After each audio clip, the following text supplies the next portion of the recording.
ओम नमः सिद्धिभ्यः। ओम नमः सिद्धिभ्यः। ओम नमः सिद्धिभ्यः।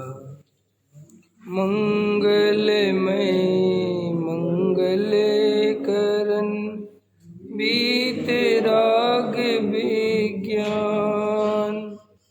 नमो तार जाति भई करे अंतादि महान।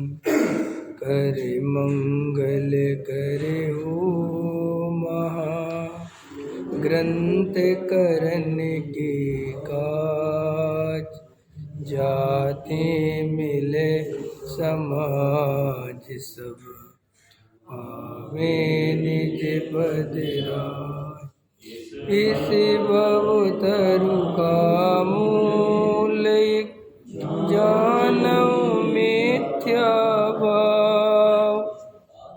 ताको कर निर्मूल अब करिए मोक्ष उपाय।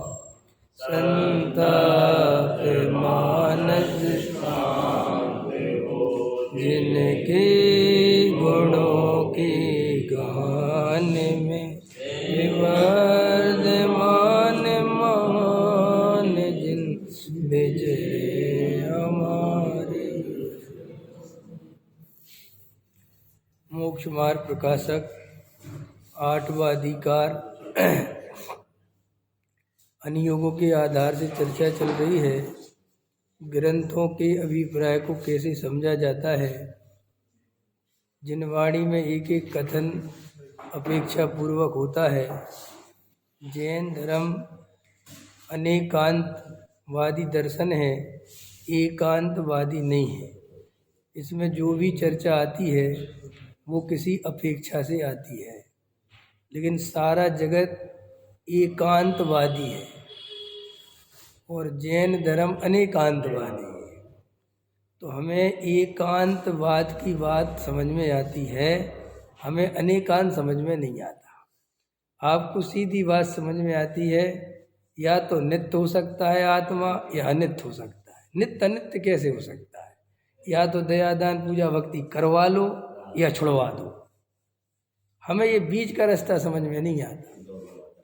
अब वो जैन धर्म कह रहा है वो बीच के ही रास्ते से रास्ता निकलेगा। पूजा करनी भी है और अंदर मानना है कि मैं करने वाला भी नहीं। कठिन है कि नहीं? इसलिए आपको समझ में नहीं आता। हम हर बात में समझ नहीं पाते। दया दान पूजा भक्ति करने भी है और अंदर श्रद्धा ने भी है कि मैं कर नहीं सकता। पर सम्यक दृष्टि विषय भोग दिखता हुआ दिखता है और मानना ये है कि अंदर से नहीं भोगता। अभी कितना कठिन है ये बात है। सामने ही बिल्कुल झूठ, सफेद झूठ। इतना झूठ तो मत बोलो भाई है। हम दया दान पूजा भक्ति करते हैं, साफ साफ दिखता और तुम नहीं करते हो है। आज भगवान का मोक्ष कल्याणक था, हमने मनाया और तुमने नहीं मनाया। और वो कह रहे नहीं, ये तो वह करता है दोनों। जिनका मनना था मना और जिनका नहीं मनना था नहीं। अब कौन कैसे स्वीकार हो बोले। अब वो कह रहे साहब है कठिन है, तो वास्तव में कठिन तो है।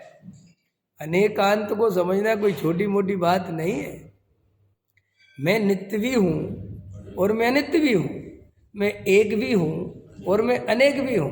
क्यों है? मैं क्षण क्षण मरता भी हूँ और कभी मर भी नहीं सकता। ये क्या है ये सब? ये दुनिया के दर्शनों को ये समझ में ही नहीं आया। जैन दर्शन वे कहने लगे ये जैनी तो बिन पेंदी के लोटे होते हैं। ये पता ही नहीं कब क्या बोलते। कभी बोलते हैं त्याग करो और एक दिन कहते हैं कि त्याग कर ही नहीं सकते। ये अजैनी तो छोड़ो, जैनी परेशान है। जैनी खुद ही कहते हमें खुद ही नहीं समझ में आता हमारा धर्म। हमें तो ये बहुत अच्छा लगता। कौन सा अच्छा लगता है? कि भगवान है और मैं भक्त हूँ और बुद्धि मत लगवाओ। समझ में आया? नाचे जो इंद्र देव रे, पंच कल्याण की बज रही बदरियाँ, मुक्ति में अब का देर रे। हमसे ताली बजवाओ, हमसे गाना गवाओ, हमसे नाचो कूदवाओ, हमें लेकिन बुद्धि मत लगवाओ कि किसकी मुक्ति किसकी बदरियाँ कहाँ क्या, ये हमारे बस की नहीं है। अब वो जैन धर्म है बुद्धिमानी का धर्म। प्रॉब्लम यहाँ है, समझ में आ रही? आपको है नाचने कूदने की आदत और वो धर्म कह रहा है कि वही नाचने कूदे। अब हिंदू धर्म में पता, हिंदू धर्म की संख्या बहुत ज़्यादा, क्योंकि वहाँ बिल्कुल आपको बुद्धि नहीं लगानी, सब करता धरता भगवान है। समझ में आया? तेरी मंद मंद मुस्कनिया, बस तुम तो भगवान के सामने अच्छे अच्छे बढ़िया बढ़िया भजन गाओ, भजन को भगवान को दूध पिलाओ, भगवान को बढ़िया कपड़े पहनाओ, भगवान खुश हो जाएगा, वो तुम्हें वैकुंठ भेज देगा। ये बिल्कुल सरल है। यहाँ महावीर के ऊपर कितने ही जल चढ़ाओ, महावीर की कितनी भक्ति करो, है महावीर की कौन सी भक्ति है वो अभी याद नहीं आ रही, वो पहले हिंदुओं की थी, फिर अपन जैनियों ने भी बना ली थी। अरे वो आरती करते थे यार, है ओम जय महावीर प्रभु, स्वामी जय महावीर प्रभु, क्या था फिर? कुंडलपुर अवतारी, चांदनपुर अवतारी, तिसलानंद विमो, ओम जय महावीर प्रभु, जो कोई तेरे दर पे कर आवे, इच्छा कर आवे, मन वांछित फल पावे।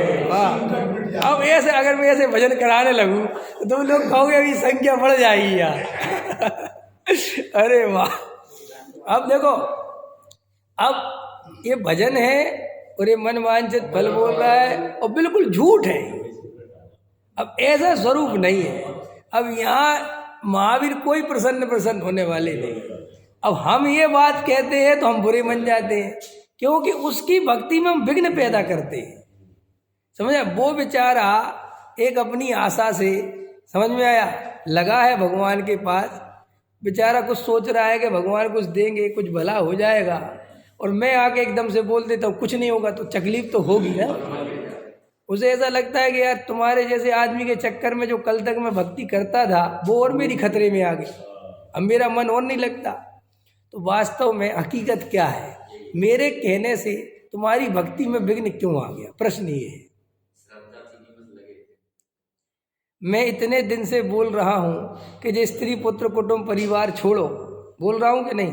ये स्त्री पुत्र कुटुंब परिवार धन है सुख नहीं है, कोई प्रश्न नहीं उठाता। पंडित जी छोड़ दें क्या? बोलो, है अशुभ भाव की चर्चा आती है तो अपन कहते हैं छोड़ो ये स्त्री पुत्र कुटुंब परिवार, तो कोई एक श्रोता कभी नहीं बोलता पंडित जी सच में छोड़ दें क्या? कोई नहीं बोलता। लेकिन अपन जैसे ही बोलो ये दया दान पूजा भक्ति, तो कहता कल से छोड़ दें क्या? तो स्त्री पुत्र कुटुंब परिवार में क्यों नहीं बोला? वहां भी तो पंडित जी ने बराबर छोड़ने की बात कही थी, और जे दया दान पूजा भक्ति में तुरंत बोलता है कि छोड़ दें क्या। इसका अर्थ क्या है? इसका अर्थ है कि रियल में बात हंसने की बात नहीं है ये। इसकी सच्चाई ये है कि तुम्हें दया दान पूजा भक्ति जबरदस्ती करने पड़ते हैं, उनमें तुम्हें भी कुछ पता नहीं है कि सुख है कि नहीं, भगवान खुश होगा कि नहीं, फल मिलेगा कि नहीं, तुम उसमें डाउटफुल हो। लेकिन प्रत्यक्ष में धन से तो सुख मिल रहा है, पत्नी से तो सुख मिल रहा है, बच्चों से सुख मिल रहा है, इसलिए उनके कहने पर भी इनको छोड़ दो तो भी नहीं छोड़ता।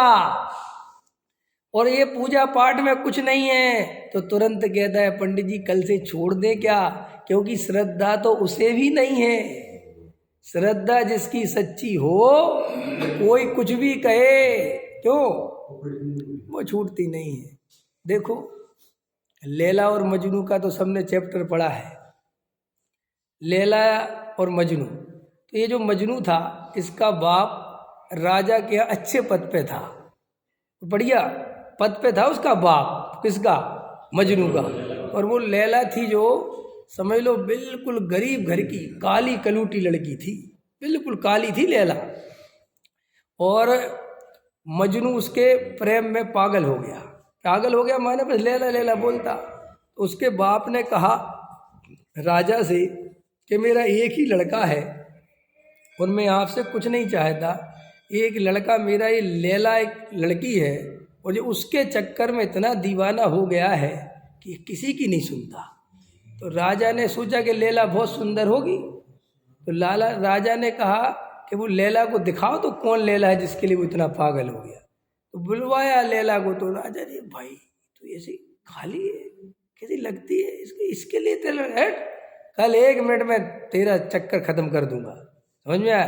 तो राजा ने कहा कल मजनू को ले आ दरबार में, और बढ़िया नगर की आसपास के नगरों में ढूंढ पिटवा दी कि जो सबसे सुंदर बढ़िया लड़कियां हो 2-4 ले आ। तो बहुत सुंदर लड़कियां आ गई और खड़ी कर दी, और मजनू से कहा ए मजनू इधर सुन। बोले जी महाराज।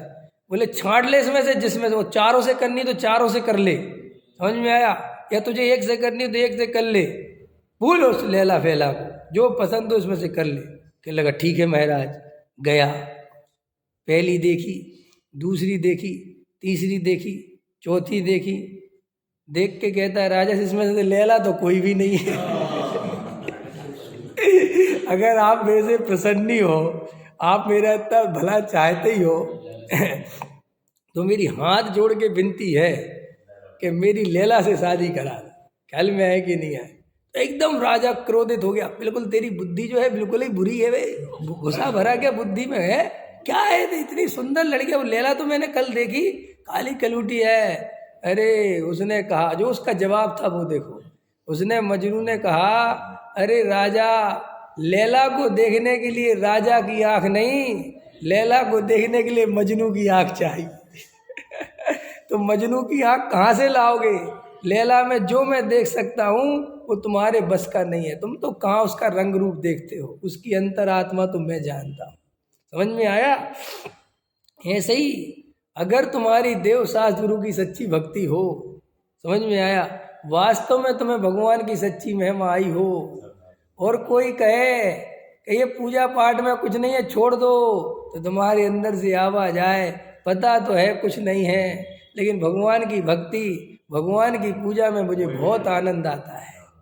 आप कितने ही कहो पंडित जी मैं कभी नहीं छोड़ सकता, जिस दिन तुम्हारे हृदय से ऐसी आवाज आवे, समझ लेना कि हमें कुछ असली पूजा का कुछ अंश आया है। अभी तो हमारी ये पूजा भी बहुत कमज़ोर है, किसी के कहने से हम छोड़ने को तैयार है और किसी के कहने से हम करने को तैयार है। और तुम्हारी पूजा अनमनी है। अनमनी समझते हो रमेश जी? अनमनी माने तुम्हारा मन तो कहीं और है और तुम भगवान के सामने परंपरागत तरीके से, सामाजिक दृष्टि से, दबाव में, कुछ फल की चाह में वहाँ खड़े तो हो जाते हो, लेकिन तुम्हारा पूजा में हृदय से मन नहीं लगता, तुम्हें आनंद नहीं आता। और आनंद नहीं आता, अभी मुझसे कोई कहे स्वाध्याय छोड़ दो, मुझसे कोई कहे पढ़ना छोड़ दो, मुझसे कोई प्रवचन छोड़ दो, इसमें कुछ नहीं होता, गारंटी दे रहा हूँ मैं नहीं छोड़ूंगा। चाहे एक आज है आराधी बुला दो, मुझे पढ़ने में जो आनंद आता है कि नहीं साहब पढ़ के क्या मिलेगा, मुझे पढ़ के कुछ चाहिए ही नहीं। समझ में आ रहा क्या कह रहा हूँ? नहीं समझ में आ रहा? सुनो इंजीनियर साहब ध्यान से, थोड़ी कीमत यस, आप ध्यान से सुनो। आप परिणाम का मूल्यांकन करते हो, किसका फल क्या मिलेगा, बस यहीं से तुम्हारी दुर्दशा चाहे। तुम फल की चाह में काम करते हो और वो कह रही है काम ही फल है। तुम कहते हो मैं आत्म ध्यान करूंगा तो मुझे क्या मिलेगा, अरे आत्म ध्यान ही फल है। मैं अपने स्वरूप में रहूंगा तो मुझे क्या मिलेगा। समझ में आया? देखो भाई, हम अपने जीवन में तनावपूर्ण जिंदगी जी रहे हैं। ये हमारी जिंदगी में इतना तनाव क्यों है, हमारी जिंदगी में इतना दुख क्यों है, इतना विषाद क्यों है, इतनी तकलीफ क्यों है? बढ़िया रोटी है, बढ़िया मकान है, पत्नी है, सब कुछ ठीक तो है, फिर भी तुम्हारे चेहरा खिंचा खिंचा, अरविंद जी खिंचा खिंचा चेहरा, चिंता ग्रस्त चेहरा क्यों है? भगवान की पूजा करके आए तो ऐसे आनंद से भरे होना चाहिए कि तुम्हारा चेहरा देख के कोई कहे भगवान का मोक्ष कल्याणक मना गया है। पर क्यों नहीं हो रहा है? क्यों? क्योंकि तुम्हारी दृष्टि फल पे है। तुम वो जो कार्य कर रहे हो उसमें तुम्हें आनंद नहीं आ रहा है, वो तो तुम्हें बोझा लग रहा है। अनमनी बेमन से। समझ में आया? पैसा कमा रहे हो बेमन से, घबराना नहीं। बेमन से माने उस पैसे कमाने में जो मेहनत लगती है वो तो करना नहीं चाहते और पैसा चाहते हो। आप समझ गए क्या कहना चाह रहा हूँ? नहीं समझ में आ रहा? क्या कहा मैंने? आपको सुबह 5 बजे भागो फैक्ट्री, 6 बजे भागो, काम करो, वो तो आपके बस की नहीं है। और पैसा क्या चाहते हो कि पैसा आ जाए। तो अब तुम्हें जब कार्य करने में मजा नहीं आता, अब मुझे दुनिया कैसी है कि कार्य करना पड़ेगा, फल तो मिले नहीं मिले वो तो तुम्हारे हाथ में है ही नहीं, वो तो जो मिलेगा सो मिलेगा। लेकिन ये दुनिया हमेशा परिणाम की तरफ ध्यान देती है। देखो, एक स्त्री को रोज भोजन बनाना है, लेकिन वो भोजन बनाना नहीं चाहती, और रोज बनाना है और वो बनाना नहीं चाहती। यही दुख का कारण है। क्या कह रहा हूं मैं? सब क्या कहना चाहते समझ में नहीं आ रहा कि जब तुझे रोज बनाना है तो भोजन बनाने में आनंद ढूंढ। क्या मुझे रोज बनाना, मैं इसी को आनंद पूर्वक बनाऊंगी, इसको बोझा नहीं बनाऊंगी। तो सुनो, भोजन भी बनेगा, थकान भी नहीं होगी और आनंद भी आएगा। हम जीवन को बहुत द्वंद्वात्मक जीते हैं। हमें मोक्ष मार्ग चाहिए है और मोक्ष मार्ग का पुरुषार्थ दुख रूप लगता है। हमें आत्मा का आनंद भी लेना है और तत्व विचार बोझा लगता है। स्वाध्याय में घड़ी देखते हैं, 9:15 बज गए। वो जो जबरदस्ती देखते हो, कोई तुम्हें घर पे जाके कोई सोने के सिक्के नहीं गिनने हैं। वहां पे जाके देखो हमारी स्थिति क्या है। धन में ध्यान की याद आती है और ध्यान में धन की याद आती है। क्या कहा मैंने? घर में मंदिर की याद आती है और मंदिर में घर की याद आती है। जब उपवास करते हो तो रोटी की याद आती है, जब रोटी खाते हो तो उपवास की याद आती है। बिल्कुल उल्टा, जो करते हो उसमें रस नहीं ले पाते, जो नहीं कर पाते हमेशा रस तुम्हारा वहां बंद। और जब वहां पहुंच जाते हो, अभी सोच रहे हो कि ये प्रवचन खत्म हो जाए, घर जाए, और घर पता जाके वहीं जाके क्या करूं, घर पे हाथ हो गया, वहां पे टाइम पास करते। मैं सोचते यार मंदिर बढ़िया स्वाध्याय चल रहा था, अपन जल्दी आ गए। लो, तो क्यों हो रहा है? क्योंकि हम जीवन को कोई भी होश पूर्वक, विचार पूर्वक नहीं जी रहे। ये जीवन को हम बुलबुले पानी की तरह बहाते जा रहे हैं। हमें कुछ पता नहीं है कि हमें पूजा में आनंद आ भी रहा है कि नहीं आ रहा है, हमें भक्ति में आनंद आ भी रहा है कि हम कर क्यों रहे हैं। इसलिए जब ये दया दान पूजा भक्ति हैं, इनमें धर्म नहीं है, तो लोगों को भयंकर अंदर से प्रश्न आता है कि छोड़ दें क्या, क्योंकि वो अंदर डिग पे ही बैठा है कि कोई तो कहे और मैं निपटूं इससे।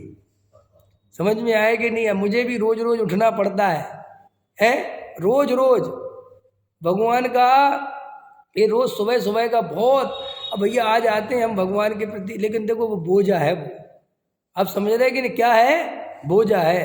और जैसा पैसा सुबह गिनने मिले, 2 लाख 10 लाख, अरविंद जी सुबह 6 बजे 15 लाख दे के आऊँगा। देखो अरविंद जी हमारे जो है पैसे वाले, आज भी तो हम पैसे की बात उनसे करते हैं। अच्छे 10 लाख गिने अरविंद जी, सुबह 6 बजे, हाँ 6 बजे ले आओ ना, कोई दिक्कत नहीं, आप उठ जाओ। अरे ले आओ यार, हम सब उठ जाए। देखो उत्साह।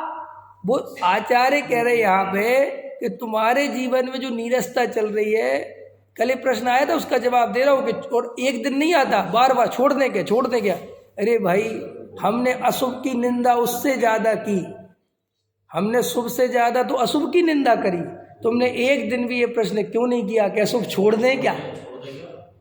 क्यों नहीं किया? काश वो प्रश्न तुमने किया होता, क्योंकि वो तुम्हारे अंदर से आ रहा है, वो तुम्हारे स्वभाव से प्रकट हो रहा है। और ये स्वभाव तुम्हारी परंपरा, तुम्हारे संस्कार, तुम्हारी जाति तुम पे लाद रही है। इसलिए तुम्हारे हमारे जीवन में वो आनंद की अनुभूति नहीं हो रही है। भाई जिंदगी में याद रखो, एकाग्रता कोई पुरुषार्थ नहीं है। क्या सुनील जी? एकाग्रता तो फल है। नहीं समझ में आया? एक आम फिल्म देखने गए और फिल्म अच्छी नहीं हो, स्टोरी अच्छी नहीं हो, और हम तुमसे कहें एकाग्रता पूर्वक देखो, देखो पाओगे? मन भटकेगा कि नहीं भटकेगा? और फिल्म बहुत अच्छी हो और हम कितने ही कहे कि हमारी सुनो तो तुमको डिस्टर्ब मत करो। तो एकाग्रता तो जहाँ तुम्हें रस आता है वो तो अपने आप हो जाती है। तुम क्या कर रहे हो? तुम्हें रस तो है स्त्री पुत्र कुटुंब परिवार का, और मन एकाग्र करवाना चाहते हो आत्मा में, और मन की शर्त है कि मैं एकाग्र वहां होता हूं जहां तुम्हें रस आवे, मैं जबरदस्ती नहीं होता कहीं पे भी एकाग्र। मन क्या कह रहा है? आप समझ रहे हो? थोड़ा गहरी बातें हैं विजय जी, ये बातें कहीं नहीं मिलेंगी, सिर्फ मेरे ही पास आओगे तो मिलेंगी। हाँ, यहीं आया करो, चक्करों में मत फंसा करो। हाँ, नहीं मिलेंगी, पूरी दुनिया में चले जाना। ये पंडितों के बस की है बातें निकालना। हाँ, ये बात, यही अंतर समझ गए तो बस हो गया खेल। इसलिए हम अरे सुनो, इसलिए हम पंडितों की जमात में शामिल नहीं है।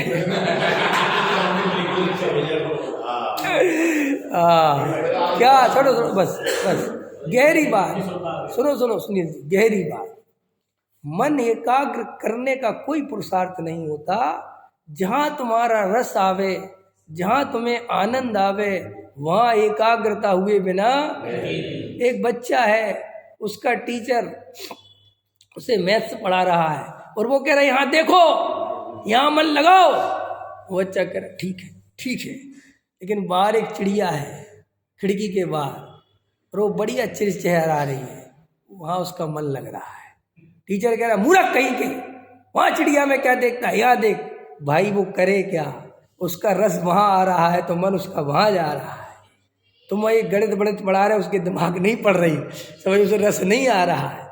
तुम अपने जीवन में याद रखो, तुम वो काम करो जिसमें तुम्हें आनंद आता है। तुम जबरदस्ती आत्मा की बात सुनते हो और आनंद तुम्हें उसमें आता है, पैसे में। इसलिए तुम्हारी जिंदगी द्वंद्व आत्मा के, ना तुम धर्म ही समझ पाते हो और ना जब धन के पास जाते हो तो तुम्हें वहाँ उदासीनता आती कि अरे धन में कुछ नहीं रखा। पंडित जी ने सही समझाया था, शुद्ध दारा होई न सीरी, सब स्वार्थ के हैं भीरी। सो वहाँ से भी चूकते हो। और जब धर्म के क्षेत्र में आते हो, यार पंडित जी छोड़ ही नहीं रहे, फैक्ट्री में पैसा आ रहा होगा। अब जब यहाँ से भी चूकते हो, न तुम यहीं पूरे हो पाते हो न वहीं पूरे हो पाते हो। ये अधकचरी जिंदगी धोबी के कुत्ते की तरह बन जाती है घर की। और अधिकतर दुनिया में यही चलता है, आपके पास जो है उसमें आपको मजा नहीं आता, और जो आपके पास नहीं है उसमें आपको मजे की कल्पना होती है, और जब वो आपके पास आ जाता है आपका मजा तुरंत निकल जाता है। बोलो यही संसार का स्वरूप है कि नहीं है? जिसके पास एक मकान नहीं है वो सोचता छोटा हो जाए तो मजा आ जाए। बिल्कुल झूठ है कि तुम कैसे कहते, मैं गवाही दे रहा हूँ, मैं प्रमाणिक तौर पे खड़ा हूँ। वज्रसेन जी ये हमारे गवाही देने वाले खड़े हैं, समझ में आया? ये ही हमारे पुराने सूत्र, बाकी तो सब नए नए हैं, बीके जैन भी हैं।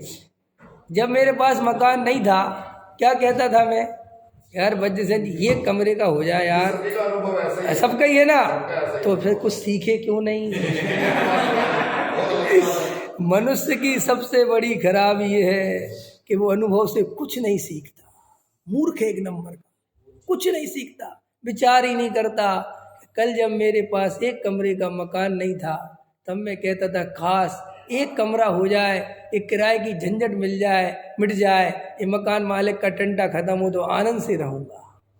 कुछ ही साल में एक मकान हो गया और बस जैसे तैसे थोड़ा बहुत आनंद ले ही रहे थे कि कुछ ही दिन में लगने लगा बहुत छोटा है, बड़ा होना चाहिए।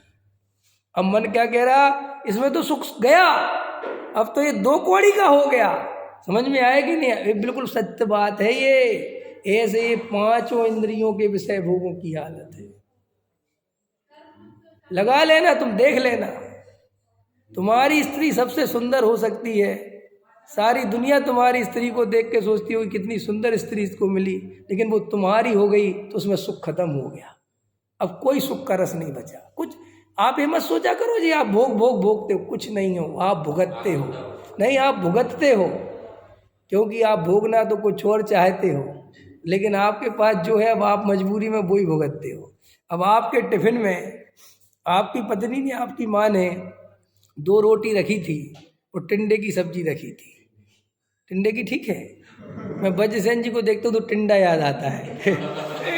क्योंकि हमारे वज्रसेन जी ने एक बार मुझे ग्वालियर में ग्वालियर ले गए मुझे गोपाचल पर्वत के दर्शन कराने। हम गए थे साथ में, अमायन ले गए थे, तो टिंडे की सब्जी लेके आए थे और पूड़ी लेके आए थे। तो वो टिंडे की सब्जी इतनी बढ़िया थी, समझ में आएगा, वो मुझे अभी भी टिंडा याद आता है नहीं, मतलब। तो अब तुम्हारे टिफिन में वो टिंडे की सब्जी है, अब तुम्हारा मन वास्तव में बिल्कुल नहीं है, देखना ध्यान से, तुम्हारा मन टिंडा खाने का है ही नहीं। तुम्हें तो ऐसा लग रहा गलम दाल रोटी मिल जाती तो बहुत बढ़िया रहता, समझ में आया कि नहीं यार। और तुमने अब क्या करती भाई, टिफिन में जो था तो निकाला, पूड़ी निकली और क्या निकला, टिंडा निकला। उस सामने वाला क्या सोचा, इसके तो बड़े मजे हैं, ये तो बढ़िया भैया पूड़ी खा रहा और टिंडा खा रहा, और सामने वाला खा रहा है बेचारा दाल रोटी जो तुम्हें चाहिए, लेकिन तुम उससे नहीं कह पा रहे कि चाहिए तो मुझे ये है, और वो तुमसे नहीं कह पा रहे कि मुझे चाहिए। और वो सोच रहा है इस पूड़ी वाले को मजा आ रहा है, और पूड़ी वाला सोच रहा है रोटी वाले को मजा आ रहा है, मुझे चक्कर है दोनों को नहीं आ रहा है। ऐसा ही है संसार। चंदन वाला हाँ जो है महावीर महावीर के पास गई, कुंवर महावीर के पास, तो उसे देखते ही उसे मतलब एक जो तीर्थंकर परमात्मा होते तो उनकी जो छवि ऐसी लोगों को शांति मिलती। तो उसने कहा कि मैं चाहती हूँ कि इसी समय निर्विकल्प चेतना का आस्वादन करूँ, ऐसी उत्कंठा होती है, किंतु अंतर में आत्मा का विचार करते हुए विकल्प भी साथ साथ दिखते हैं। वे विकल्प चैतन्य का स्वाद नहीं लेने देते, तो उनसे छूटकर चैतन्य का आस्वादन कैसे किया जाए। प्रश्न पूछ रहे क्या? हाँ, हम बता दे रहे। तो वो तुमसे नहीं पूछ रहे। अच्छा तो ठीक है। हाँ, तो उन्होंने कहा भगवान ने कि अंतर में विचार के समय जो विकल्प दिखाई देते हैं, उसी समय विकल्पों को जानने वाला ज्ञान भी साथ ही है, न वह ज्ञान कहीं विकल्पों को नहीं करता है, और ज्ञान विकल्पों को सिर्फ जानता है। ज्ञान विकल्पों को नहीं करता, सिर्फ जानता है, किंतु उनको करता नहीं। चैतन्य के चिंतन काल में जो किंचित भी शांति का आभास होता है वह ज्ञान का कार्य है, और जो विकल्प रह जाते हैं वह राग का कार्य। वाह, बराबर समझ में आ गया, पूरा वस्तु स्वरूप आ गया। जो ये संकल्प विकल्प राग द्वेष होते हैं, समझ में आया, ये जो कसाई विकार है ये आकुलता देता है, इसमें आकुलता का स्वाद आता है। और जो चेतना है, जो चैतन्य स्वभाव है, जो ज्ञान स्वभाव है, वो आनंद देता है। तो तुम आनंद से और दुख से उसमें भेद कर दो, उनके स्वाद से उन दोनों में भेद कर दो। वो जो मीठा स्वाद है, जैसा बच्चा होता है, रसगुल्ले का स्वाद लिया और मिर्ची का स्वाद लिया, फिर दोनों दिखाओ कौन सा चाहिए, तो कहता ये चाहिए। ऐसे ही तुम राग की आग को भोग लो और ज्ञान स्वभाव के आनंद को भोग लो, और फिर देखो तुम कि तुम्हें क्या चाहिए, कि मुझे अपना ज्ञान स्वभाव चाहिए। ये अपने चैतन्य में रमने का उपाय है। देखो भाई, मैं आपको एकाग्रता के लिए समझा रहा था। सब लोग दुनिया में आत्मा का ध्यान करना चाहते हैं, आत्मा में रमना चाहते हैं, आत्मानुभूति करना चाहते हैं, लेकिन ये भूल जाते हैं कि इसमें तुम्हारा रस नहीं है, तुम्हारी आत्मा में दृष्टि नहीं है, तुम्हें आत्मा में मज़ा नहीं आता है। तुम आत्मा की बातें ज़बरदस्ती सुनते हो, परंपरा से सुनते हो, बोझा बना के सुनते हो, तुम संसार से डरे हुए हो इसलिए सुनते हो। तुम्हें अंदर आत्मा में रस पैदा नहीं होता, और जब आत्मा में रस पैदा नहीं होगा तो उसमें एकाग्रता कैसे होगी। आज तक किसी आदमी ने पैसे में गिनने में एकाग्रता कैसे की जाती है सिखाया? आपके पिताजी ने आपको सिखाया था? कोई पिताजी अपने बेटे को सिखा दे कि बेटा एकाग्रता करो पैसे गिनने में, कि पापा ये सिखानी नहीं पड़ती, ये पैसा 1 रुपया एक नोट भी इधर उधर हुआ तो 2000 का 500 का नुकसान हो जाएगा। समझ में आया? इसलिए एकाग्रता आती। देखो रस आया ना। श्री गुरु कहते तुम्हें अपनी आत्मा में इतना रस आना चाहिए, इतना रस आना चाहिए, इतना रस आना चाहिए कि बस आत्मा की बात सुनते ही एकाग्रता घटित हो जाए। एकाग्रता करने की चीज़ नहीं है, एकाग्रता तुम्हारा स्वभाव है। हम एकाग्र करे बिना रहते नहीं। आपको पता है सारा मजा एकाग्रता ही में तो आता है। और आप रात दिन चेष्ट देखो, आपका भोजन मन का नहीं बना, तो ये मन का भोजन क्या होता है? ये हमारे मन की फिल्म नहीं है। ये मन की फिल्म क्या होती है? ये हमारे मन की पत्नी नहीं। ये मन की पत्नी क्या होती है? कभी सोचा ये जो शब्द बोलते हो ये हमारे मन का भोजन नहीं, इसका अर्थ क्या है इंजीनियर साहब? ये मन का भोजन नहीं है, माने ये रसपूर्ण नहीं है, तो हमारा मन एकाग्र नहीं होगा और हमें मजा, बस मजा लेने के लिए लीनता होना आवश्यकता है। क्या? किसी भी वस्तु का, चाहे आत्मा का चाहे परद्रव्य का, अगर मजा लेना है तो उसमें लीनता बहुत जरूरी है। और हमारी आदत ये हो गई है कि हम लीन कहीं हो ही नहीं पा रहे, क्योंकि भोगों की तरफ जाते हैं तो आत्मा की याद आती है और आत्मा की तरफ जाते हैं तो भोगों की याद आती है। इसलिए हम बिल्कुल महास्थिति खराब हो गई। मैं आज सुबह सुबह उठते ही मेरे को प्रश्न आ रहा था, मन में भाव आ रहा था कि सबसे खतरनाक स्थिति संसार में किसकी है? तो मैंने बहुत विचार किया, फिर मेरे को समझ में आया मिथ्या दृष्टि ब्रह्मचारी की, महाराज की। समझ में आया कि नहीं आया? क्योंकि ब्रह्मचारी की स्थिति बहुत खतरनाक है। देखो भाई, साधु बन गया जो पूरी तरह, उसे अब कोई टेंशन नहीं है, क्योंकि साधु बनते ही आपको दुनिया नमोस्तु नमस्कार पूरी तरह बिछ जाती। ब्रह्मचारियों को इतना बिछती भी नहीं दुनिया। समझ में आया कि नहीं आया? गृहस्थी उसकी बची नहीं, आत्मा की उसे खबर नहीं। समझ में आया नहीं? बाहर से दुनिया इसे पूज नहीं रही, ये जितना चाहता है। कपड़े उतारने की पूरी तरह भी बस की नहीं, अब मरा जा रहा है। समझ में आएगा? और पैसा अंटी में नहीं है, और वो तो बेचारा खर्च नहीं करता।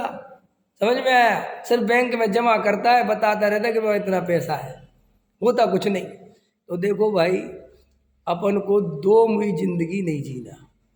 जिंदगी जियो तो ज्ञानियों की तरह जियो। जब तक राग है और स्वीकार है, जब तक आत्मरमणता नहीं है तो नहीं है, और जब आत्मरमणता होगी तो ये बात खत्म होगी। देखो, मुनि अपने को मुनि समझे तो मुनि नहीं, ऐसे ब्रह्मचारी को अपने को ब्रह्मचारी नहीं समझना चाहिए। हाँ, आत्मा हूं तो सुखी हो जाएगा। बराबर। अरे इतनी बात, वही बात खोटी और लड़का मांगे रोटी। वही होती तो बात ही खत्म हो जाती। यही तो समझने जैसी बात है। हाँ, फिर तो हम ब्रह्मचारी जी थोड़ी कहते हम। समझ में आया? फिर तो हम कुछ और कहते। अरे हमें अपनी जिंदगी को तनावपूर्ण नहीं बनाना है। तुम 2 रोटी खाते हो, आनंद पूर्वक खाओ। अबे रोटी तो परद्रव्य है, इसमें कोई सुख नहीं है। सुख तो आत्मा में भाई। ये इधर गया, इधर बीमारी होगा तू। ये तू रोटी को जहर बना रहा है। रोटी को रसपूर्ण लेके खा, आनंद पूर्वक खा। कि साहब इसमें आनंद नहीं, जितना आनंद है उतना समझना। एकत्व करके मत कर, इतनी तो बता रहे, उसमें क्या दम है?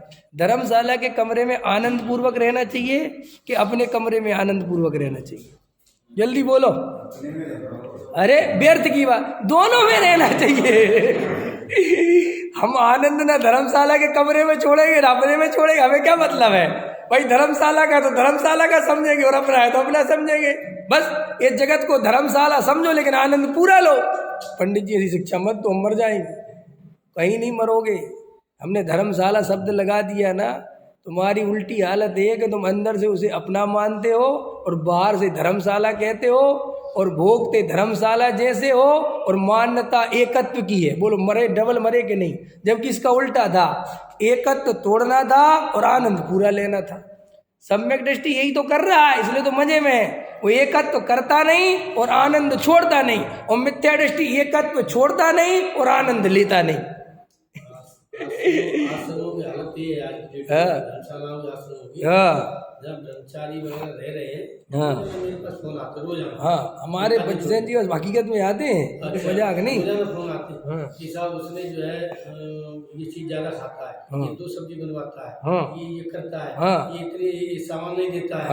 और मैं उनसे कहता हूँ, तुम काय के लिए आए? आराधना के लिए आए। आप आराधना करो, ये काम औरों को छोड़ो ना। हाँ, बराबर है। क्या चीज लगती है, क्या नहीं लगती है। वे कैसे मानेंगे? वे कैसे मानेंगे? अब बजसेन जी रिकॉर्डिंग आपकी तरफ से चल रही है, मेरी तरफ से नहीं। ये मानेंगे कैसे?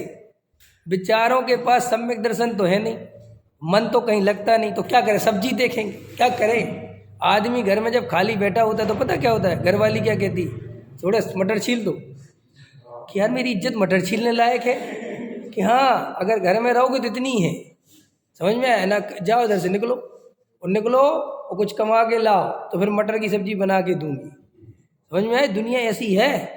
ये मन कहाँ लगाओगे?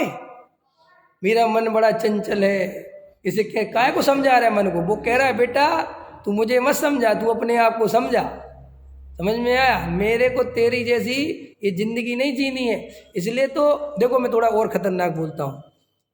देखो तुमने कभी नोटिस किया, हम इतना बढ़िया बढ़िया खाते हैं, सेठ लोग, पंडित लोग, ब्रह्मचारी लोग बहुत बढ़िया भोजन करते हैं गरीब के मुकाबले। उन बेचारों को तो काजू किस्म से नसीब भी नहीं होते।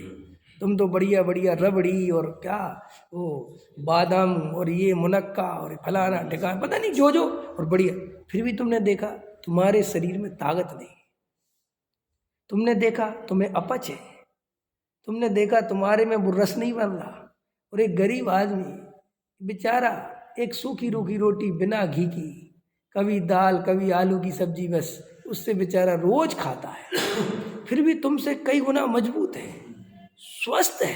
कारण क्या है? वो जो तुम जे बॉडी बिल्डर है ना, जो बसन जी बता दें, जो बॉडी बिल्डर है, जो बॉडियाँ फुलौ लेते हैं, वे जूस बूस पी के वो जिम जाके एक 40 किलो का कट्टा नहीं उठा सकते। इनसे उठवा दो, एक ट्राली खाली करवा दो, वहीं गिर जाएंगे। समझ में आया? इनसे कहो एक ट्राली खाली कर दो, 50 कट्टे उतार के रख दो। समझ, इतने पहलवान है ना कि ये बाहर के ही पहलवान है, अंदर इसके कोई ताकत नहीं है। और ये सब इनके शरीर अंदर से खोखले होते हैं। और एक वो गरीब, वो बिल्कुल ऐसा दिख रहा है, वो बिल्कुल 40 कट्टे उतार के रख देगा। समझ में आया? और बिल्कुल, तो भाई आखिर तुम्हें इसका वैज्ञानिक दृष्टिकोण समझना पड़ेगा कि यार बात क्या है। हम इतना बढ़िया खाते हैं और हमारे शरीर इतने बेकार हैं, और ये लोग इतना घटिया खाते हैं फिर भी इनके शरीर मजबूत है। बात क्या है? बात सिर्फ इतनी है कि वो जो खाता है आनंद पूर्वक खाता है, और तुम जो खाते हो पैसों के बारे में सोच रहे होते हो। लाओ जल्दी लाओ हलवा, तुम्हारे में बिल्डिंगें चल रही होती हैं, तुम्हारे दिमाग में रिश्ते नाते बुनते चल रहे होते हैं, सामाजिक प्रेशर चल रहा होता है, धर्म की बुद्धि चल रही होती है। अरे अरे यार क्यों मैं खाने वाला नहीं हूँ, मुझे खाना पड़ता है, राग क्यों आ रहा है? मरे जा रहे हो, तुम्हारी चीज़ में ही मरे। तुमने अपनी ज़िंदगी बिल्कुल इतनी गर्त वाली ज़िंदगी बना ली, ना तुम्हें खाना आता, ना तुम्हें पहनना आता, ना ओढ़ना आता, ना घूमना आता। घूमने जाते हो, अरे पाप चल रहा है, पाप पूर्ण जिंदगी है जी। कहाँ कश्मीर आ गया मैं। अरे तो भाई सोचता ना मूर्ख, ये क्या है नौटंकी करता रहता है। ऐसे आदमियों का तुम समझ लेना ये पक्के मिथ्या दृष्टि है। ये जितने जो वैराग्य का दिखावा करे और जो रोते रोते खावे, ये समझ लेना सबके सब मिथ्या दृष्टि है। क्योंकि सम्यक दृष्टि तो बहुत आनंद पूर्वक भोगता है। वो उदासीन का अर्थ लोगों ने इतना खतरनाक कर दिया है, इतना अर्थ कि सम्यक दृष्टि भोगों से उदासीन रहता है। तो पता लोगों ने भोगों से उदासीन का अर्थ क्या ले रखा है कि वो कश्मीर जाएगा भी और ऐसे देखेगा नहीं। पत्नी से कहेगा तुम देख लो, मैं तो उदासीन हूँ, ऐसा अर्थ कर रखा है लोगों ने। सच बता रहा हूँ मैं। और ऐसे हम कई उदासीन को जानते हैं यहीं इसी मोहल्ले में। समझ में आया कि नहीं आया? सूखे जा रहे हैं बिल्कुल, और वे अपने आप को उदासीन समझते हैं। भगवान के सामने 2 घंटा खड़े रहेंगे और आधा घंटा मन नहीं लगेगा, 1.5 घंटा इसी काम में निकल जाता है। कौन आया कौन गया, कौन क्या चल रहा है, कहाँ क्या हो रहा है। हफ्ता 10 दिन में खबर लेके निकल जाते हैं, और वे अपने आप को सम्यक दृष्टि समझते हैं। समझ में आया कि नहीं आया? भोजन करते रहते हैं और इसमें सुख नहीं। अरे ये तो पुद्गल के खेल हैं, इनसे हमारो ना ही मेल। समझ में आया? ये सब है पुद्गल के खेल। लाओ जी लाओ, थोड़ा सा चीकू तो लाओ। अरे तेरी जिंदगी बकवास। समझ में आया? ये क्यों ऐसी जिंदगी जीते हो भाई? आनंद पूर्वक जिंदगी जियो भाई। जितना जीना है आनंद से जिएंगे, अपने स्वरूप के आश्रय से आनंद स्थायी समझेंगे, और संसार का स्वरूप अस्थायी समझेंगे, लेकिन डरेंगे नहीं। उसमें क्या है? उसमें क्या घबराना? ये शरीर है, जब तक जवान रहेगा जवान देखेंगे, और जिस दिन बूढ़ा होगा बूढ़ा देखेंगे। हमें क्या है? न हमें बुढ़ापे में कोई दम दिखती है और न हम और कोई रोने धोने वाले नहीं। ये है सम्यक दृष्टि, जो हर चीज आनंद पूर्वक रस पूर्वक ले लेके करता है। तुम्हारा तो रस ही नहीं है किसी चीज में। ये महिलाओं के जो घुटने खराब हो रहे, शरीर खराब हो रहे, क्यों? कि तनावपूर्ण जिंदगी जी रही है। अब आजकल की जो महिलाओं को पढ़ा लिखा दिया ना अपन ने, तो क्या इनकी जिंदगी और नरक बन गई। अब घबराना नहीं, थोड़ा खतरनाक है। क्या है कि पढ़ाने लिखाने से अब रोटी बनाना नहीं चाहती, क्योंकि ऐसा फीलिंग आती कि हम पढ़े लिखे, हम रोटी बनाने के लिए हैं, वो रोटी बनानी पड़ रही, तो और जिंदगी नरक बन गई। समझ में आए कि नहीं? और पहले की महिला इतनी पढ़ी लिखी नहीं होती थी, वे अपने घर गृहस्थी के काम को बढ़िया मूंग की दाल बना रही तो आनंद पूर्वक बना रही हैं। उनको भोजन कराने में आनंद आता था, उनके दिमाग में कुछ था ही नहीं।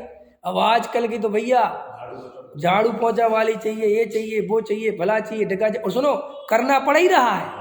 तो वो क्या है, जिंदगी जो नरक इसलिए बन गई कि वो मन पूर्वक काम नहीं हो रहा, इसलिए भोजन में वो स्वाद नहीं आ रहा। और फिर वो स्वाद नहीं आया तो वो लड़ाई झगड़े हो रहे कि तुम जो है, तो वो कहती मेरे बस का नहीं है, काम वाली लगा लो, रोटी वाली लगा लो। आजकल 50% महिलाएं रोटी वाली लगवाना चाहती हैं, वो तो मजबूरी में, इतना पैसा नहीं है या इतनी सुविधा नहीं है, या जो भी आपको लेना हो वो ले लो। समझ में आया? तो क्या होगा? भयसंज्ञा भी है, भयसंज्ञा वो सब ले लो ना, कि वो हाँ वो बराबर, वो बराबर, हाँ वो दूसरी भयसंज्ञा। समझ गए हम? समझ में आया कि नहीं आया? तो तुम अपनी जिंदगी जो है, तुम अपनी जिंदगी दुख के अलावा कुछ नहीं भोगोगे, बहुत चला जाएगा तुम, और उसको तुम धर्म का मुखौटा लगा लोगे। ऐसा धर्म का मुखौटा लगा लोगे। समझ में आया कि नहीं आया? और तुम सोचोगे कि बहुत कुछ नहीं, और अंदर से जो तुम्हारे ब्लड प्रेशर, ये फलाना, सब होने हैं, होने ही है। क्यों होने हैं? बीमारियों की जड़ शरीर में नहीं, बीमारियों की जड़ तुम्हारे विचारों में है। तुम्हारे जो अंदर विचार हैं सड़े गले, बीमारी तो उनसे पैदा हो रही है। क्योंकि अच्छे विचारों से शरीर स्वस्थ होता है और खोटे विचारों से शरीर रोगी होता है। ऐसा स्वरूप है वस्तु का, उसमें क्या दम है?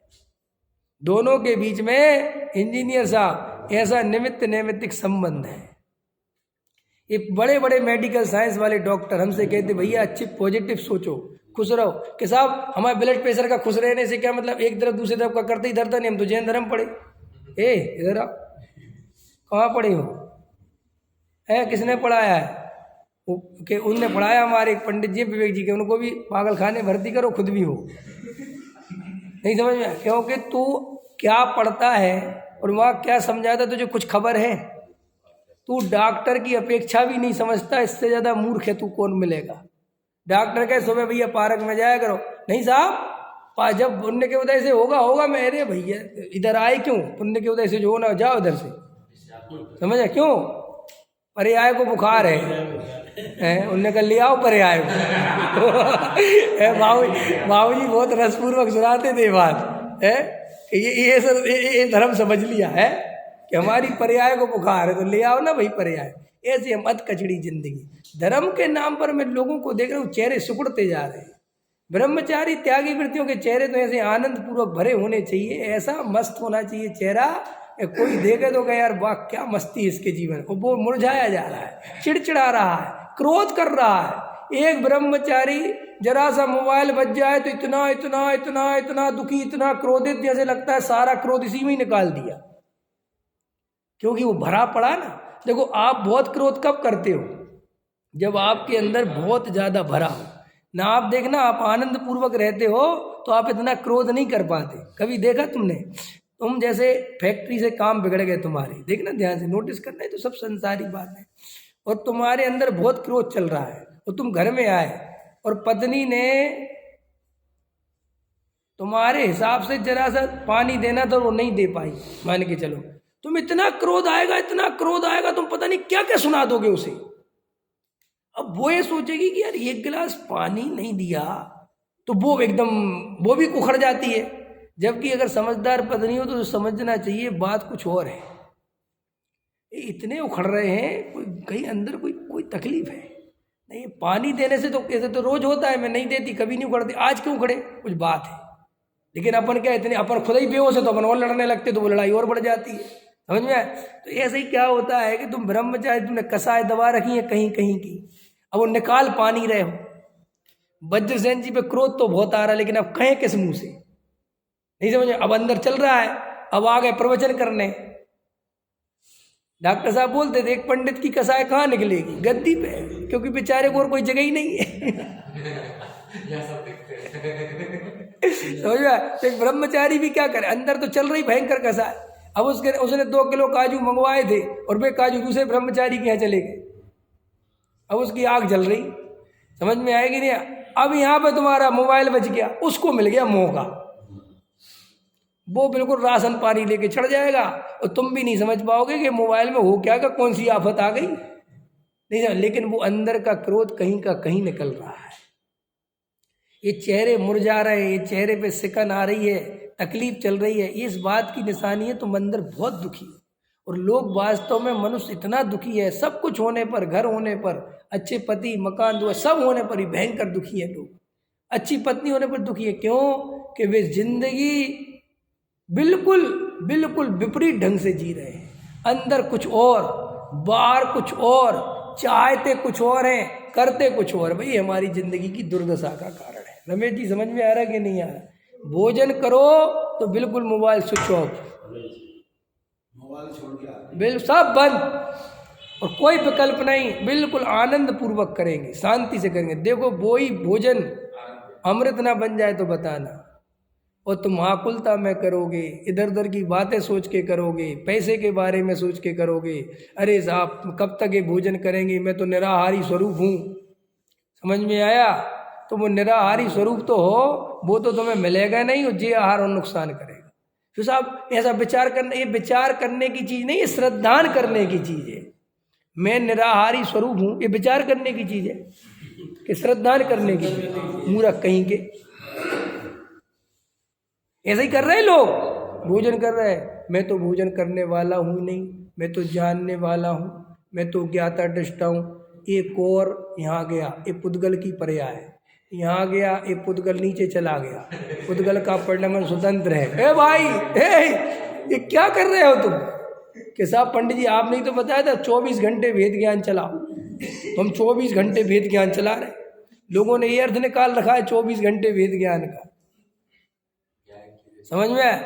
कल मैं एक मित्र को समझा रहा था, भाई उपयोगात्मक वेद ज्ञान अलग चीज होती है और श्रद्धा का वेद ज्ञान अलग होता है। जब हम 24 घंटे वेद ज्ञान कहते तो वो श्रद्धा वाला कहते हैं, उपयोग वाला नहीं। और ये मूर्ख समझ बैठता उपयोग वाला, तो इसकी जिंदगी हो जाती महादुर्दन। हमें कुछ आत्मा तो दिखाई नहीं रहा, हमें तो भी राग आ गया था और आपने तो कहा दिन भर वेद ज्ञान चलना चाहिए। अभी तो मैं रसगुल्ला की याद आ गई थी और आपने कहा था दिन भर वेद ज्ञान चलना चाहिए। तो वो सोचता है कि मैं खंडित हो गया। समझ में? क्योंकि वो श्रद्धा का और उपयोग का और लीनता का भेद नहीं समझता। उपयोग का तो एक काम ही हो जाएगा, उपयोग हाँ, और उपयोग में उपयोग रख के तो चाहत में नहीं चले जाओगे। इतनी बात समझ में? अरे उपयोग में चला गया तो सम्यक चाहत पैदा हो गया, फिर तो तुम आगे चले जाओगे। ये बात तुम लोगों को कितनी समझ में आ रही मुझे नहीं पता, लेकिन समझ में आ जाएगी तो जिंदगी बन जाएगी। समझ में? 2 श्रोता तो उठ के चले गए, वे सोच रहे थे व्यर्थ की बात हो रही है आज। समझ में आया ने? अभी मोक्ष कल्याणक की महिमा करते तो कहते बहुत काम की बात हो रही।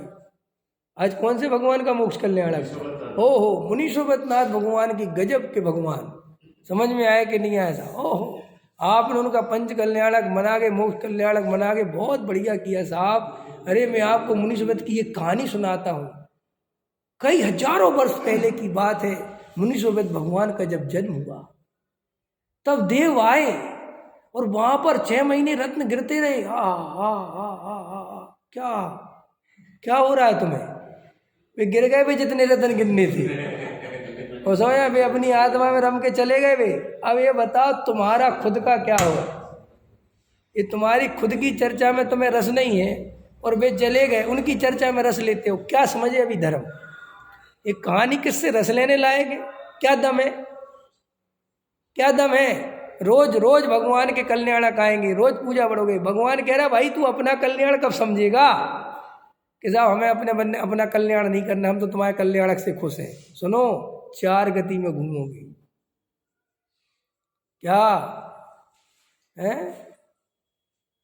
एक कहानी सुनाता हूँ। गौतम बुद्ध है ना, बुद्ध, तो बुद्ध पूरे जीवन भर कहते रहे, उनका एक सूत्र है सुना होगा, अपो दीपो भवा, अपने दीपक स्वयं बनो। क्या बनो? अपने दीपक माने अपना सम्यक दर्शन, अपना धर्म स्वयं करो, किसी के अधीन, न गुरु के, न शास्त्र के, और न भगवान के। किसी के भी भरोसे तुम्हें धर्म नहीं कर सकते, क्योंकि ये सब भिन्न हैं। तुम्हें अपना धर्म स्वयं करना पड़ेगा। अपो दीपो भव, अपने दीपक स्वयं बनो। उनके साथ उनका एक चेला रहता था आनंद, और वो गौतम बुद्ध की भक्ति में, उनकी सेवा में 40 साल रहा। कितने साल रहा? सबसे नजदीक रहा वो, सबसे राइट हैंड बन के रहा, सबसे नहीं। और वो गौतम बुद्ध से इतना प्रेम करता था, जैसे गौतम गणधर महावीर से करते थे ना, वो इतना प्रेम करता था, इतना प्रेम करता था कि वो उनकी सेवा भक्ति में इतना प्रसन्न रहा कि उसने कभी सत्य का अनुभव ही नहीं किया। ध्यान देना कहानी क्या कहती है। उसने कभी जो सत्य बताया था उसका कभी अनुभव नहीं किया। वो यही कहता था, मुझे क्या लेना देना सत्य से, मुझे आपकी भक्ति में जो आनंद आता है, मुझे जो आपका सत्संग करने में आनंद आता है, सत्य को चूल्हे में रखो, मैं ये बुद्धि लगाने वाला नहीं हूँ। और ऐसे करते करते कितने साल बीत गए। तो वो गौतम बुद्ध के साथ बहुत सारे उनके शिष्य थे, भिक्षु थे, उनमें से बहुत से उनकी कहानी कहती आत्मज्ञान को प्राप्त हो गए और अपने अपने ध्यान में लग गए। लेकिन आनंद तो क्या करता था पूरे टाइम, इनके भोजन की व्यवस्था, इनकी ये व्यवस्था, इनके साथ चलना, अब यहाँ रुकेंगे, आज यहाँ नहीं रुकेंगे, समय मैनेजमेंट और बिल्कुल साफ, बहुत ईमानदारी से रात को पैर दबाना, उनकी सेवा करना, उनको सोते हुए देखना। वो सोते हुए भी देखता था और वो प्रश्न पूछता था, आप एक ही करवट कैसे सोते रहते हो? समझ में आया? तो गौतम बुद्ध का जवाब होता था, करवट तो वो बदलते हैं जिनके अंदर मोह होता है, हमारे अंदर मोह नहीं बचा तो हम एक ही करवट में काम चल जाता है। ये करवट बदलना तो बेचैन का लक्षण है, और ज़्यादा करवट बदलना और ज़्यादा बेचैनी का लक्षण है। समझ में आया कि नहीं आया? तुम बच्चों को देखते, उनके अंदर बहुत बेचैनी होती है तो वे फड़फड़ाते रहते कुछ ना कुछ, समझ में आया? और धीरे धीरे आदमी जितना जितना ढलता जाता है उतना उतना शांत होता है। तो एक दिन समय बीत गया और गौतम बुद्ध ने घोषणा करी कि एक आज मेरा अंतिम दिन है और अब मैं यहाँ से जाने वाला हूँ, विदा लेने वाला हूँ, जिसको कुछ पूछना हो तो पूछ लो। समझ में आया कि नहीं आया? आज मेरा अंतिम व्याख्यान है, मेरा नहीं समझ में आया नहीं? तो उनने कहा, हाँ, उनने कहा अरे वो नाम मत लिया करो, समझ में आया? तो उनने कहा कि ठीक है। तो एकदम आनंद कहीं गया हुआ था और उसको किसी ने कहा कि बुद्ध ने ऐसी घोषणा कर दी कि वो जाने वाले। वो तो तिलमिल आ गया, वो तो भागता हुआ आया, क्या कह रहे, क्या कह रहे, कहाँ जाने वाले हो, कहाँ? कह रहे कहाँ, समय आ गया, पूरी हुई, आई हूँ, निकलूंगा। अरे मेरा क्या होगा? उनने कहा मैं तुझे 40 साल से कह रहा हूँ, अपो दीप भव, तू समझे ही नहीं, तू मेरे इतने निकट रह के नहीं समझ पाया, दूर रह के लोग समझ गए, मुझे कुछ नहीं पता, मैं आपको छोड़ूंगा नहीं। तो बुद्ध ने कहा प्रकृति में व्यवस्था नहीं बेटा, गुरु तुझे इशारे तो दे सकता है लेकिन तेरा धर्म तो तुझे ही करना पड़ेगा। मैं 40 साल तुझे इशारे देता रहा कि अपने को पहचान, अपने को पहचान, लेकिन तू मेरी भक्ति में इतना मग्न था, मेरे सारे कभी नहीं समझा। मैंने तुझे कई कई दफ़े धक्का दिया कि निकल, तूने कहा मैं कहीं नहीं जाऊंगा, मैं क्या करता, तो समास भिन्नम, तू नहीं समझ पाया। और कहते हैं कि आनंद अज्ञानी रहा, कहते हैं वो ज्ञान को उपलब्ध नहीं हो पाया, वो बुद्ध चले गए। देखो भाई, ऐसे ही तुम्हें ये जो मैं सत्य बता रहा हूँ ये तुम्हें स्वयं ही प्रकट करना पड़ेगा। तुम मेरे उजाले में नहीं चल सकते, मैं तुम्हें अपना सम्यक दर्शन नहीं दे सकता, तुम्हें अपना सम्यक दर्शन स्वयं प्रकट करना पड़ेगा। तुम्हें जो गुरु बांधता है वो गुरु नहीं है, गुरु हमेशा स्वतंत्रता देता है। गुरु क्या देता है? वो ये कहता है कि तुम स्वयं भगवान हो, तुम्हारे अंदर कोई कमी नहीं है कि महाराज मैं थोड़ी अपनी आपकी भक्ति तो कर लूँ। तो वो कहता समय बर्बाद मत करो। क्या? गुरु तुम्हारी भक्ति से प्रसन्न नहीं होता।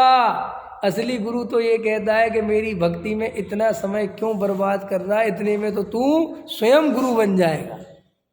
समझ में आया? ये है असली धर्म। और इसका सर्वोत्कृष्ट अगर कहीं पर उदाहरण है तो हमारे जैन शास्त्रों में। क्यों? हमारे यहाँ केवली भगवान की दिव्य ध्वनि खिल रही होती है और मुनिराज उठ के चले जाते। वो कहते बस अब बहुत हो गई है, गज कुमार चले गए कि नहीं? उनने कहा महाराज बहुत हो गया, समझ गए। कह रहे दिव्य ध्वनि छोड़ के जा रहा है, ये जब तक इसमें दिमाग लगाऊं इतने में तो मैं खुद ही केवल ज्ञानी बन जाऊंगा। सोचो ये है वस्तु का स्वरूप। कब तक दूसरों के भरोसे रहोगे? कभी इसी के चरणों में, कभी उसके चरणों में, कभी इसकी वंदना, कभी उसकी वंदना, कभी इसकी पूजा, कभी उसकी पूजा, कभी इसकी भक्ति, कभी उसकी भक्ति, कभी ये तीर्थ, कभी वो तीर्थ। अरे अनंत भाव चले गए भाई। अपन ने अपनी आत्मा का वेदन नहीं किया, अपनी आत्मा में रस नहीं लिया। अपने में रस लेना सीखो। जो भी कृत्य तुम्हारे जीवन में, जो भी कार्य हमारे जीवन में, वो आनंद पूर्वक हो। अगर हम घर में रहते हैं तो आनंद पूर्वक रहेंगे, और जिस दिन घर छोड़ने का भाव आएगा तो भी आनंद पूर्वक जाएंगे। हम ना तो जबरदस्ती छोड़ने का भाव लाएंगे और ना जबरदस्ती रहने का भाव रखेंगे। जब जैसा उदय प्रमाण जो व्यवस्था बनेगी, हम सब में आनंद लेंगे। मरेंगे तो भी आनंद पूर्वक और जिएंगे तो आनंद पूर्वक, छोड़ेंगे तो आनंद पूर्वक और भोगेंगे तो आनंद पूर्वक। हम दुविधा में जिंदगी निर्णय कर सकते हो रमेश जी? पक्का आनंद आ रहा है कि नहीं आ रहा है? हैं? बस तुम उनकी दुकान तुम छुड़वाई हो, तुम अपनी करी हो। क्यों? खुद करे रमेश जी, तुम समझते नहीं हो। ये पीछे वाले आगे की छुड़वा देते हैं, आगे वाले की, और खुद कर लेते हैं। समझ में? ऐसा ही है दुनिया। बोले हट जा, कोई काम की नहीं है, काम की नहीं, बेचार हट गया। बोले अल्लाह उधर हमें दे। समझ में आया कि नहीं आया? साधु महाराज एक दिन भाषण दे रहे थे, ये रुपया पैसा सब बेकार है, सब बेकार है, हजार है। अब बेचारा सुन सुन के एक आदमी बिल्कुल एकदम तैयार हो गया। बोले वास्तव में था? बोले महाराज मेरे पास तो 100 करोड़ है, मैं क्या करूं, कहाँ फेंक दूं? बोले कहा हमें ना इधर दे जा। है आप तो कहते असार है, तेरे लिए असार है, हम सार में लगाएंगे। गजब गजब की बात, हम सार में लगाएंगे, सार में, तुम असार में खर्च कर दोगे। लोभी को धन लावर खाए, मांगी बचे सरकार के जाए। समझ में? अरे हमें दे बच्चा, हम तुझे नरक से बचा लेंगे। तेरा पैसा हम दया दान पूजा में लगाएंगे, तुझे तुझे तुझे स्वर्ग भेजेंगे। समझ में आया कि महाराज तुम भी तो परेशान हो गए मेरा लेके कि मैं कोई नहीं होऊंगा। डॉक्टर साहब का कल भजन सुन रहा था, तो डॉक्टर साहब कल के भजन सुना रहे थे कि देखो कई लोभी पंडित ऐसे होते हैं कि वो दूसरों के घर में जैसे लड़ाई हो जाए, बाप बेटे की लड़ाई हो गई और बाप ने कहा निकल मेरे घर से, 1 रुपया नहीं दूंगा। समझ में आया कि नहीं आया? तो ये पंडित फ्राक में बैठे रहते कि मैं जल्दी जाऊं तो वो मंदिर को दे दो तुम। कल ले रहे थे दादा, तो बोले ऐसा पंडित बनना है क्या कि दूसरों के घर में लड़ाई झगड़ा हो तुझे मजा आवे कि अच्छा मेरे मंदिर को माल मिल जाएगा। क्यों? ऐसी अपनी प्रवृत्ति हो जाती जे मंदिर के दान इकट्ठे करते करते लोगों की ऐसी प्रवृत्ति हो जाती है कि किसी का घर बिगड़ रहा हो और वो कहे मैं अपने लड़के को नहीं दूंगा, मैं तो मंदिर को देना चाहती हूँ। बड़ा खुश होता है, हाँ ये तो सब बेटे बेकार हैं, अरे सब इनके चक्कर में नरक जाओगे, हमारी संस्था को दे तो स्वर्ग जाओगे। अरे वो तो स्वर्ग जाएगा, तू खुद कहाँ जाएगा? तू अपनी बता। तू जो मैनेजमेंट संभाल रहा है, तू अपनी तो बता, तेरी परिणति कहाँ जा रही है? तू दूसरों के घर टूट रहा है, तुझे मजा आ रहा है। बोलो ऐसी कसाय हो जाती है, पता नहीं चलता अपन को अपने जीवन में अपन क्या कर रहे हैं। इसलिए सोच समझ के धंधे करना, जो भी करना।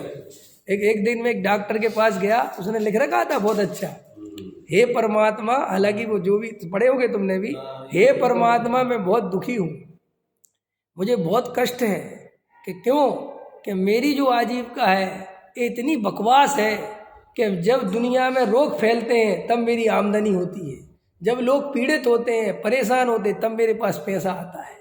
समझ में आया? तो कहीं ना कहीं मेरी ये भावना आती कि फ्लू फैल गया, अच्छा है लोग आएंगे, अब आज इस अपना धंधा चलेगा। जैसे तुम्हारा सीजन आता है ना, ऐसे इन डॉक्टरों का भी सीजन आता है, और इनका सीजन कितना गड़बड़ है। अरे रे रे, दूसरे जीप कराए रहे, अरे रे मर रहा हूँ साहब, हाँ कोई बात नहीं, मरो, ऑपरेशन होगा तुम्हारा, 2 लाख रुपए लगेंगे। देखो उसको उसमें अपना धंधा दिख रहा है, वो कह रहा है साहब मेरे हार्ट में बहुत दर्द है, हाँ कोई बात नहीं स्टंट डलेगा। और नर्स से कह रहा है करो उसकी जांच करो, कि नहीं इसकी तो गैस का दर्द है। चुप, डॉक्टर तू है कि मैं? जांच कर, ठीक है साहब। और ले आई रिपोर्ट में कुछ नहीं है, रख दे इसको, रख। बहुत खतरनाक रिपोर्ट है तुम्हारी, ज़्यादा दिन की मेहमानी हो भाई, मर गया साहब कि हाँ रखो या 10 लाख ले आओ फटाफट ऑपरेशन होगा। ऐसी जिनकी आजीविका हो वे नरक नहीं तो क्या स्वर्ग जाएंगे? है और तुम डॉक्टर बनने की सोचते हो? अरे बनो तो ऐसे बनो कि सब जीवों के मंगल की कामना चलती हो, समझ में आया? सुखी रहे सब जीव जगत के। अरे साहब ऐसी भावना वाला काम करो, समझ में आया कि नहीं आया? अरे राशन की दुकान, कपड़े की दुकान सबसे बढ़िया, गरीब आ जाए तो दे दो, ले ले थोड़ा, तेरा भला हो जाए। समझ में आया कि नहीं आया है? ये क्या संसारी जीव मोह के वशीभूत होकर कुछ पता नहीं, कुछ जीवन जीता चला जाता है और ये जीवन खो देता है। भाई ये जीवन बहुमूल्य है, ये किसी के चरणों में लौटने के लिए, दूसरों की सेवा करने के लिए नहीं मिला। अपनी स्वयं की सेवा कर, स्वयं को आत्मा देख, स्वयं का अनुभव कर और अनंत काल के लिए अनंत सुखी हो जा। ठीक है? सहजानंदी